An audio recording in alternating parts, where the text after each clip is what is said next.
I am Ferdinand Marcos, and I am the President of the Republic of the Philippines. I stand today on behalf of 110 million Filipinos. Hi everyone! Hello Universe! It's me again. Shoutout sa inyo mga kababayan. Ito yung sinabi ko doon sa live na mayroon tayong upload itong interview po ni Senator Lacson regarding sa issue ng pagka-relieve kay PNP Chief General Torre. Sabi ko sa mga video ko mga kababayan, para sa akin lang very unfair naman para kay PNP General Torre. I know ang ating mahal na Pangulo, alam nyo, pag nagdesisyon yan, dumidepende din po yan sa mga sumbong sa kanya ng mga sekretary. Pero sa kabilang banda, mga kababayan, mayroon din mga sumbong na maaring dinidiin or pinagtutulungan si PNP Chief General Torre para makasipsip sa Pangulo dahil sa posisyon. Ito sa aking kaisipan lamang. Sabi ko nga, very unfair, no? Napakasimpleng reason lang, tinanggal, dapat kumbaga ginawa ng paraan, hindi naman mabigat na reason yun. 'Di ba? Pwede naman bibigyan ng another chance. And next time, magiging aware ang PNP Chief. Ganun dapat no?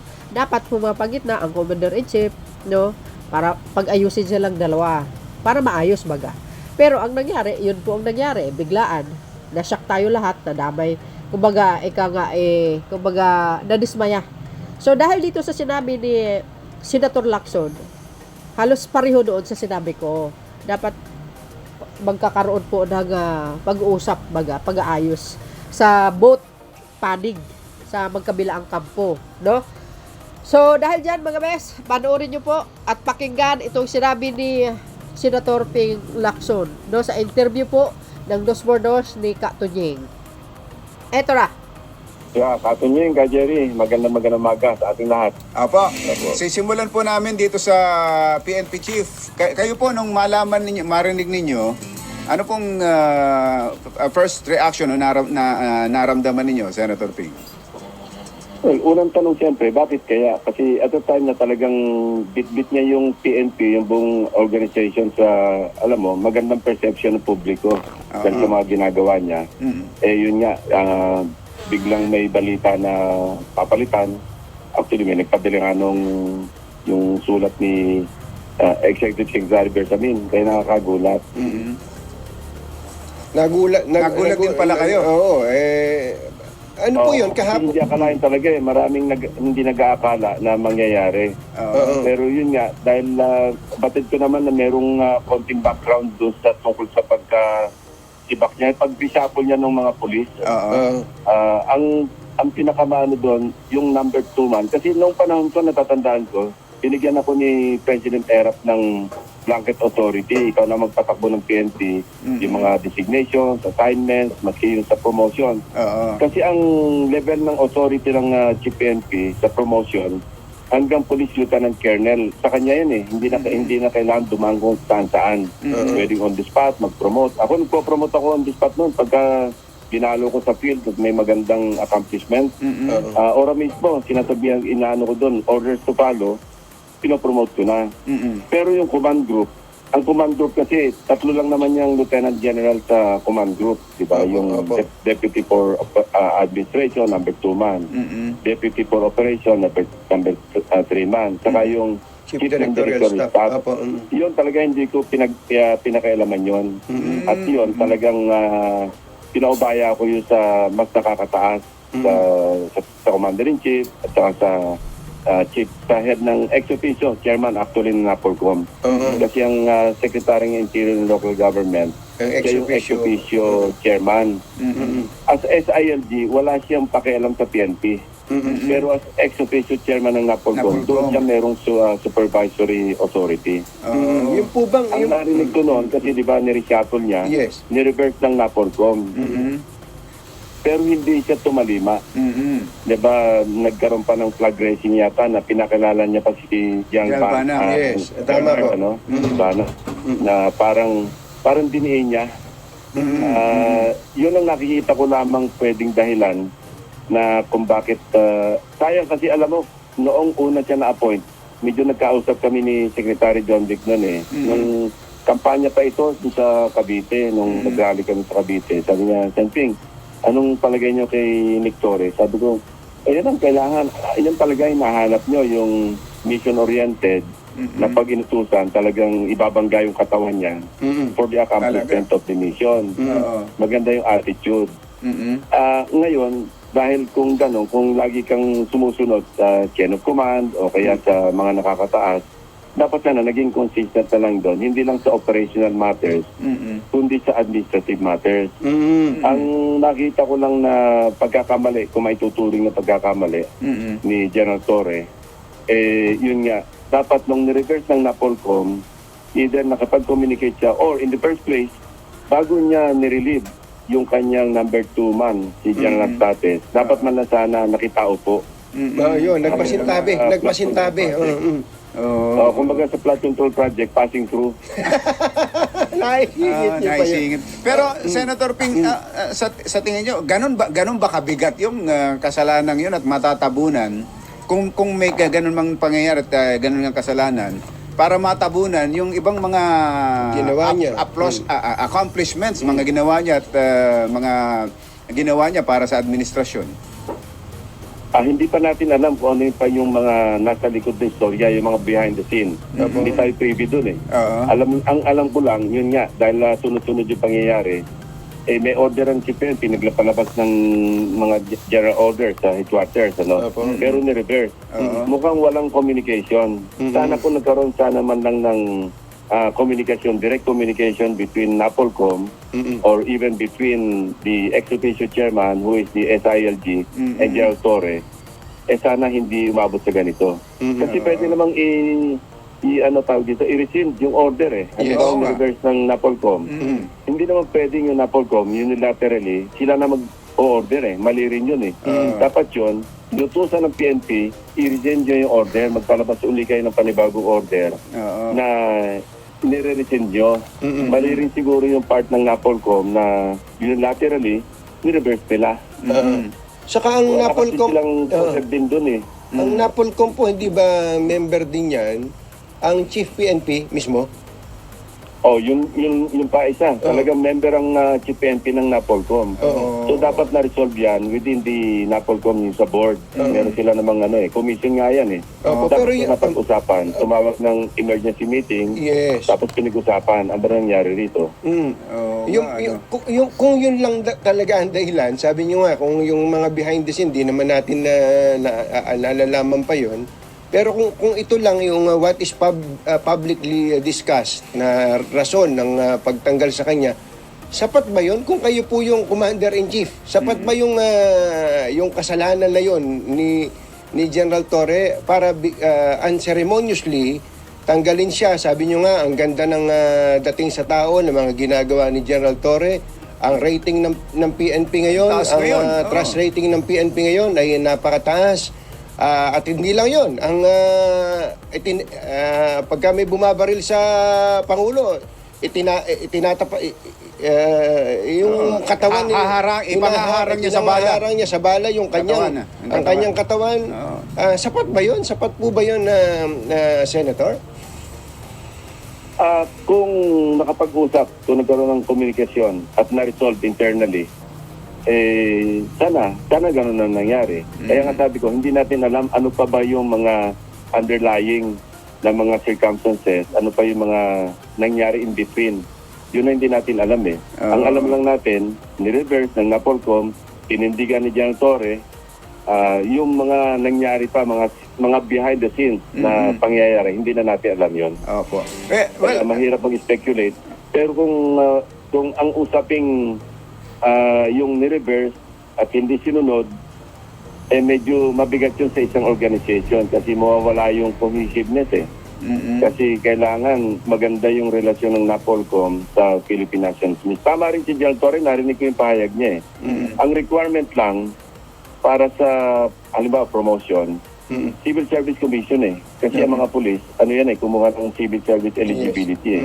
Kami nga pagka yung ipopromote, kukuha ka ng clearance sa CSC eh. Actually, wala naman talaga yung NAPOLCOM. Parang parang added layer pagdating sa, kasi policy making body ang NAPOLCOM eh. No, yes. Oo nga. Pero alam mo, may mga resolutions, may mga memorandum. Ang nangyari sana, nagpalabas na lang ang memorandum ang NAPOLCOM, addressed to the COM, addressed to the Chief PNP, na i-rescind yung Yun order. naman lang For sana. certain reasons, kung whatever reasons there are, Opo. na hindi yung ni-reverse antimano, nang nalagay naman on the spot si PNP PNP. Torre.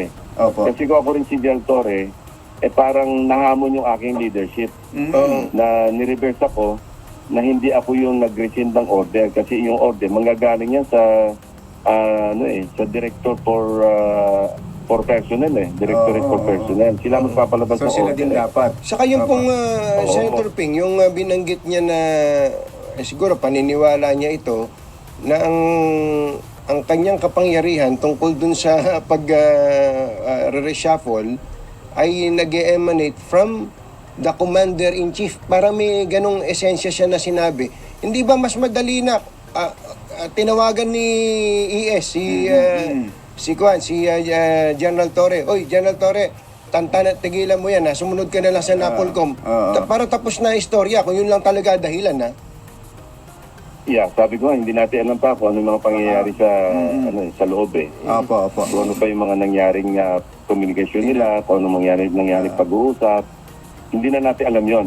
Opo. Ang saklaw lang ng kaalaman natin kung ano yung nabasa natin kasi public knowledge naman yon na yun nga, ni-reverse. Nagulat din tayo, ni-reverse ng NAPOLCOM yung order. Pero nakikita ko rin yung wisdom sa pag-reverse. Kasi nga, command group yun eh. Siguro kung yung ibang official lang, yung mga regional directors, ni-reshuffle mo, siguro wala masyadong issue. Tama. Pero yung second in command, member ng command group, ako talaga pinaubaya ko yun sa Malacanang eh. Talagang hindi ko yung pinakailaman. Meron nga akong maski ayokong i-appoint. Wala na, hindi ko na pinakailaman kasi prerogative naman ng Pangulo yun. Na sa akin at the very least, bago niya ni-reshuffle, sana nakitao po muna. Po, ang pag-relieve kay Nicolas Torre III ay hindi po ang unang beses tinanggal na maaga ang kasalukuyang PNP chief.